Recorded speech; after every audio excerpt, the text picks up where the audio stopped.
The speed at which money circulates, or velocity of money, is crudely calculated by dividing a nation's nominal GDP by its money supply. This metric attempts to measure how frequently a unit of currency is used in transactions over a year. There are two streams of money included in this back-of-an-envelope calculation of the velocity of money: M1, namely physical currency, checking deposits, and travelers' checks, whereas M2, which adds to this savings and investment vehicles, is a little less liquid, and therefore adds less impetus to the circulation. Strangely, debt is not directly employed in the calculation of the velocity of money, although it is obviously used as an alternative to cash and props up retail and food sales. Debt can undoubtedly influence the velocity of money, as increased debt can lead to a decrease in the velocity of money, especially if that debt is used for such unproductive purposes as paying down existing debt, rather than investing in growth. Conversely, debt can also be used for productive investments that generate income, which can serve to augment economic activity. It should be noted that there is a clear difference between the money supply and the speed with which it circulates through the economy. A cautionary tale comes from Germany between the wars, when a population traumatized by World War I was initially unwilling to spend the economic stimulus provided by the government, although the rising inflation caused by strikes and the commensurate loss of industrial production subsequently led to a rapid surge in spending, which in turn led to hyperinflation, as the supply of currency outpaced the availability of goods produced.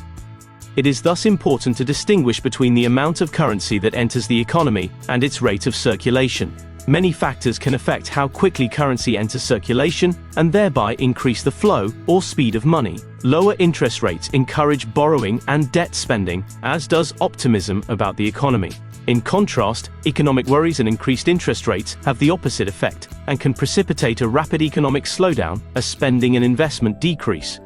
As a consequence, accrued debts are either paid down or defaulted upon. This can rapidly collapse excess production and spending, and thus end the economic cycle with a downturn and a commensurate loss of jobs, taxable incomes, and investment.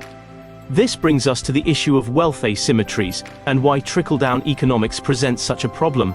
If we take the example of the USA, given that M2 is a component of net worth, it can be inferred that a substantial portion of M2 is held by the wealthiest group, who therefore drive the velocity of money, as they have by far the greatest share of disposable income. The share of net worth held by the top 10% of US households is approximately 67%, most of which is in a form that allows for relatively free movement within the economy, and this group holds a third of all disposable income. This includes financial assets, such as stocks, bonds, and other securities, as well as business equity and real estate holdings that can be converted into cash. Recent economic data asserts that the top 10% of Americans by wealth now account for 50% of all consumer spending in the country.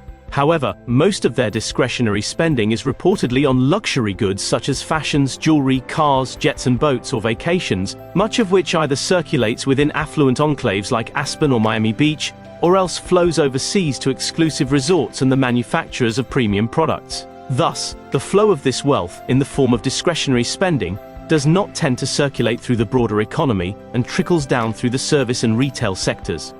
Thus, luxury spending can be held to be geographically concentrated and import-heavy. The data support the idea that excessive levels of inequality can dampen broad-based demand growth, and that the luxury service sector dominates such spending patterns, leading to a further considerable outflow of wealth from America, in the form of the import of luxury cars, jets and boats, contributing to the bloated US trade deficit, notwithstanding overseas tourism and investment, traits of the upper echelons of the US wealth divide.